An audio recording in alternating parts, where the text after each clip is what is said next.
So depending on who you ask, they'll tell you we're in a different adpocalypse. Apparently this is like the fifth adpocalypse. And you know what? I'm just going to say it. I care very little about the ultimate ramifications of an adpocalypse. I'm much more concerned about YouTube solving the problems on its platform.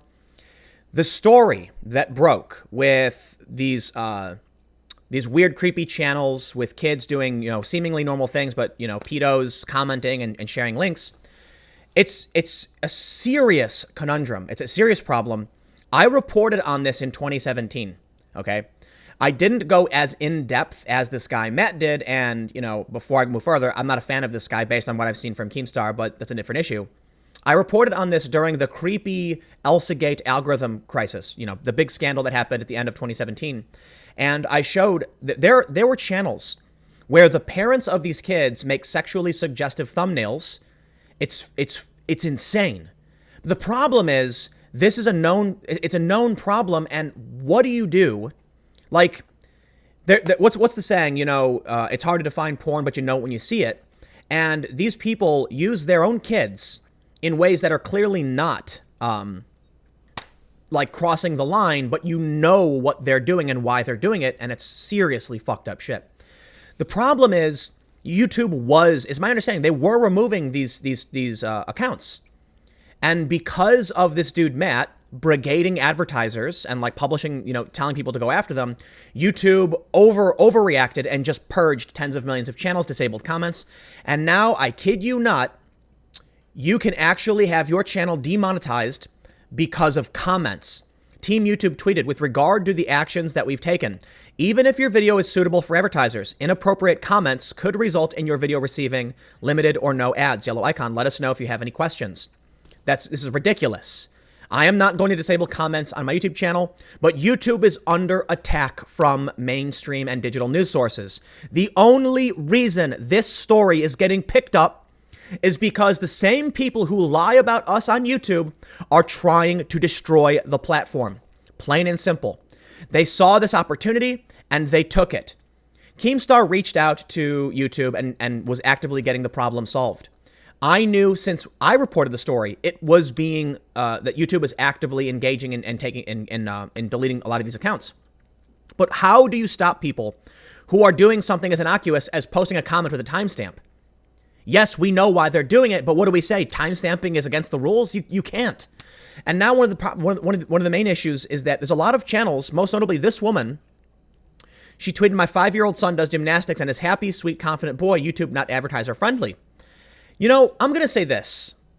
Maybe they shouldn't allow certain people to. No, you know what? I can't say it. Here's the problem. Should there be an age restriction on whether or not you can be in a YouTube video? No, because kids are in movies all the time. But it is challenging when you've got a kid who does gymnastics, and gymnastics is a normal thing, and kids who are training for the Olympics they're going to make videos about it. So you've got kids who are doing nothing wrong, and now their content is demonetized because just a kid doing gymnastics. Listen, what I pointed out in the video when I reported on this in 2017, but I admittedly, I only covered this for like 15 to 20 seconds because I only found a couple of videos and didn't realize the depth of it.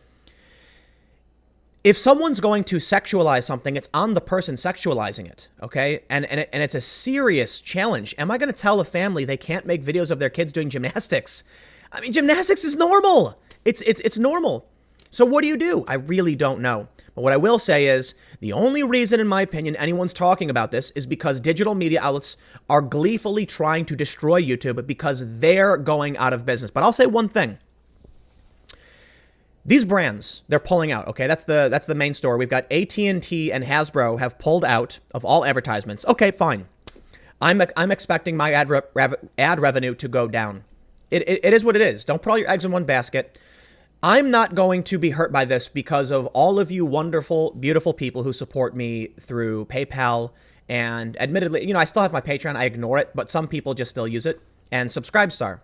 Subscribestar has been shaky, but so long as people donate through PayPal, if you want to support my work, timcast.com/donate. You don't have to, by no means. This is why we have these backups, because these things happen and you have to prepare for storms. You have to prepare for these waves. But I'm going to say this to advertisers. As of this year, digital ad spends will surpass offline ad spends. Online buys to hit $129 billion as Amazon drags on duopoly's dominance. This is from Adweek. This is from 2 days ago. If you want to pull off YouTube because there are people trying to bend the rules and they're doing creepy things, I can respect that. I can. You don't want to be associated with creepy and offensive behavior. What am I going to say to the guy who buys a billboard when someone stands in front of that billboard, not necessarily on purpose, waving a sign with a picture, of a dead baby on it because they're pro-life? Are you going to never advertise in public again because people outside do things? And this is one of the bigger problems. I understand when you advertise on TV and in magazines, you can make sure your ads don't appear next to anything offensive. And one of the big challenges for, on the ground news reporting is that advertisers don't want their, fluffy tooth, their fancy, beautiful little foofy toothpaste commercial to appear next to, the yellow vests getting their hand blown off or something. I understand that. You also need to realize riots happen. Hateful speech happens. It's legal. And if you buy ads in physical reality, sometimes your content might appear next to something you don't want, and you can't control that. What's going on with YouTube is YouTube actively trying to solve the problem. Now, I will say this too. There's big criticism now from the people in digital media trying to destroy YouTube, and they really are. They lie about YouTubers all the time. They put out total and complete nonsensical bullshit claiming that we're facilitating the alt-right and other nonsense like that. I made a video yesterday about a white nationalist who was armed to the teeth and wanted to kill a bunch of people, and it's like 95% thumbs up. So y'all can go fuck yourself. People on YouTube there's a lot of crazy weirdos on the internet because a lot of crazy weirdos in the world. But for those of us who produce regular content, sure, the comment sections are filled to the brim with the most extreme. Nothing you can do about it. The average person doesn't comment. They really don't. On a video where I get 100,000 views, I might get like 5,000 comments. Most people aren't commenting. They're regular people who watch, but they want to take the most extreme and they want to smack you across the face with it. And even out of those people who are commenting, most of them are just comments on the video and they're innocuous. Yes, there are bad people. No, YouTube is not this overwhelmingly destructive or violent place. It just has problems sometimes, and YouTube needs to solve them. The correct response to this controversy was to brigade YouTube. Was all of these millions of people who watch these videos should have acted like a distributed security force going through YouTube and flagging the content so YouTube can get rid of it. Could you imagine if a bunch of people were littering in Times Square, so the advertisers all pulled out because instead of cleaning up the garbage, people pointed to it and said, "You're advertising next to garbage." If you're standing next to the garbage, just pick it up and throw it in the trash. Point it out and let the city and the people who work in the city figure out where the problem is so they can clean it. Advertisers pulling out of Times Square isn't solving the problem. But don't get me wrong, you have every right to pull off your ads. But I want to make sure it's clear. You have to recognize, if you don't want to advertise on YouTube, which is like the second largest search engine, one of the biggest social networks, I believe it's the second biggest social network, could be wrong, then don't. Go advertise somewhere else where young people aren't. If you can't recognize that your ads will periodically appear next to normal human behavior, which is sometimes particularly fucked up, then don't advertise and we won't look at your product. You cannot control everything.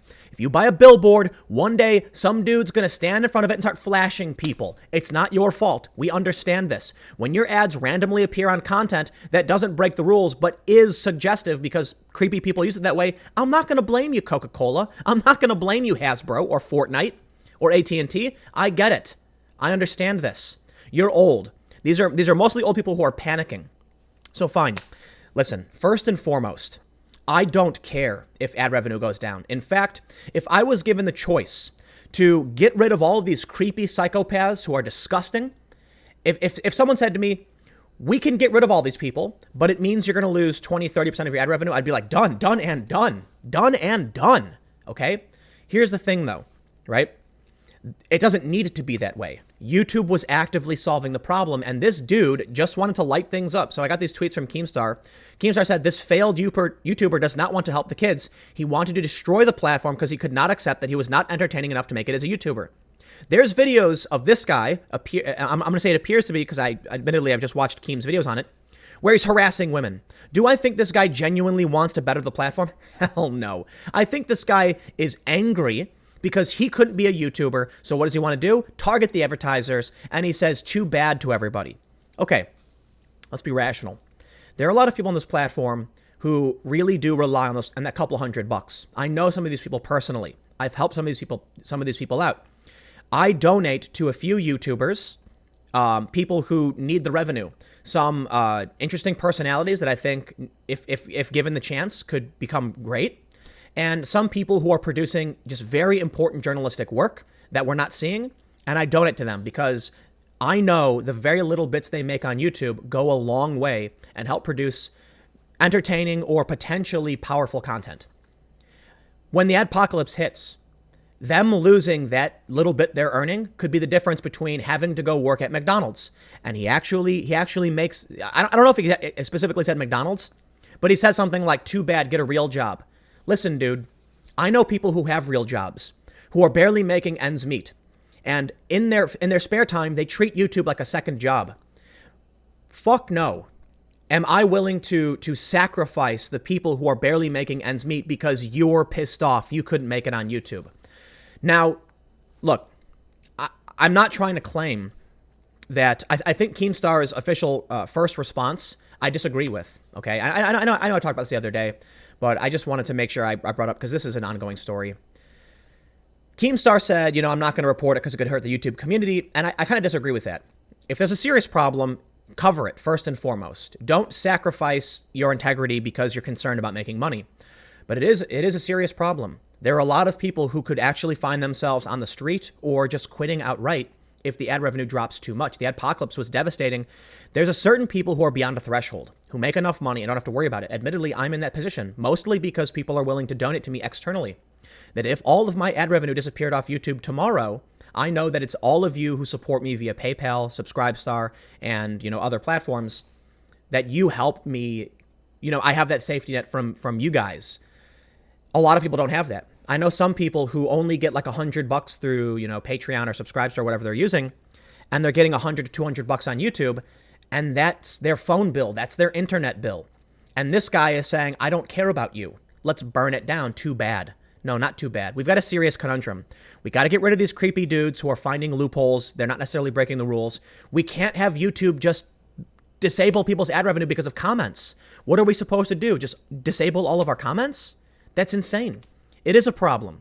I'd be willing to sacrifice my revenue to get these people off the platform, hands down. But I also recognize the threshold for the individual who's trying to make ends meet is becoming harder and harder, and YouTube wealth inequality is going to get worse. Because those who can afford to take a hit will carry on and continue to grow, and those who can't will be wiped off the platform. This dude isn't coming after people like Keemstar. He will do no damage to people like Keemstar or to me. He's going to hurt the small YouTubers who are trying to break that barrier because he's a salty dude. It's a complicated issue, man. The advertisers, you have every right to pull off, and I can't necessarily blame them. I will say, I don't want to go on too long, there are some companies that are working behind the scenes with YouTube. Although they've suspended spending, they're going to reinstate that spending very quickly, so it is what it is. Man, it's a tough issue. Protecting the community and making sure people's livelihoods aren't destroyed, but getting rid of these 6 psychopaths, I prioritize getting rid of the 6 psychopaths first and foremost. I just think this dude, Matt or whatever his name is salty, and he doesn't care. He's going full scorched earth, burn the whole thing down, destroy it all. It's like, well, hold on, man. We can solve the problem and protect people at the same time. We want to find the solution to the problem that protects as many people as possible, not just light everything on fire. I think Keemstar's more so in the right, but look, the story should be talked about. And if an adpocalypse happens, plain and simple, that's too bad. I covered a bit of this story as well as the creepy ad algorithm in 2017, and I knew full well it could result in an adpocalypse, and I was in a position to put my livelihood in jeopardy because of it. Because first and foremost, it's like money comes second, but I want to make sure we do everything in such a way that we're respectful and we protect those who are the most vulnerable. First and foremost, it's the kids being exploited.